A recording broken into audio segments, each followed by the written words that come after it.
Welcome back dear friends, Zeeshan Haider کی طرف سے السلام علیکم۔ امید کرتا ہوں آپ سب خیریت سے ہوں گے۔ آج میں پڑھانے جا رہا ہوں گرامر۔ اسی طرح اگر آپ ہم سے انگلش سیکھنا چاہتے ہیں تو اپنے اسکرین پر ریڈ بٹن کو پریس کر کے چینل کو سبسکرائب کر دیجیے اور ہماری آنے والی تمام ویڈیوز کی نوٹیفیکیشنز ملتی رہیں۔ So let's start. جی فرینڈز، گرامر، کیا گرامر سیکھنا ضروری ہے؟ اس کا مختصر جواب نہیں ہے۔ بچے گرامر کے بارے میں کچھ جانے بغیر بولنا شروع کر دیتے ہیں اور بالکل صحیح بولتے ہیں۔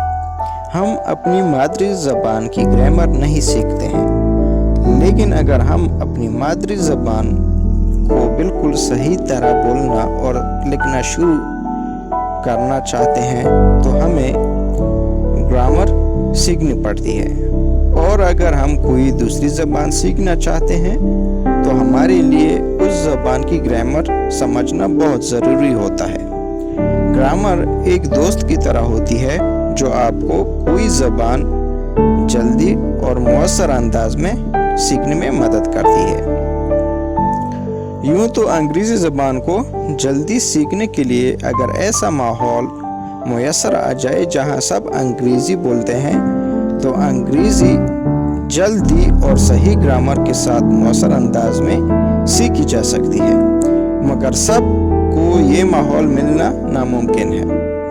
تو انگریزی صحیح طرح بولنے اور لکھنے کا واحد راستہ یہ ہے کہ اس کی گرامر سیکھی جائے، یعنی وہ قواعد معلوم کیے جائیں جن کے ذریعے الفاظ کو جوڑ کر معنی خیز جملے بنانے جا سکیں۔ گرامر ان قواعد کی تشریح کرتی ہے جن کے ذریعے الفاظ کو جوڑ کر معنی خیز جملے بنائے جاتے ہیں۔ یہ الفاظ کسی نہ کسی پارٹ آف اسپیچ سے تعلق رکھتے ہیں۔ انگریزی میں پارٹ آف اسپیچ کی 8 کیٹیگریز ہیں۔ ان کے علاوہ آرٹیکلز اور پنکچویشن کو بھی کچھ لوگ پارٹ آف اسپیچ ہی سمجھتے ہیں۔ اگرچہ ان کیٹیگریز کے اردو الفاظ بھی موجود ہیں، مگر ہم سادگی اور سہولت کی خاطر ان کے انگریزی الفاظ کو استعمال کریں گے۔ ہم ان سب کا مختصر جائزہ نیچے بیان کرتے ہیں۔ 8 پارٹس آف اسپیچ انگریزی گرامر میں مندرجہ ذیل 8 پارٹ آف اسپیچ کہلاتے ہیں۔ کچھ حضرات آرٹیکلز اور پنکچویشن کو بھی پارٹ آف اسپیچ ہی سمجھتے ہیں۔ ہم آگے چل کر آرٹیکلز اور پنکچویشن پر بھی روشنی ڈالیں گے۔ فرسٹ نمبر پر ناؤنز، سیکنڈ پر pronouns, third verbs, fourth adjectives, fifth adverbs, sixth prepositions, 7 number پہ کنجنکشنز، 8 نمبر پہ انٹرجیکشنز، لاسٹ میں آرٹیکلز اور پنکچویشنز۔ پارٹ آف اسپیچ میں ناؤن کسی بھی شخص، جگہ یا چیز کے نام کو ناؤن کہتے ہیں، جیسے گرین، ماؤنٹین، سی، ٹری، چائنا، سندھ، افضل وغیرہ وغیرہ۔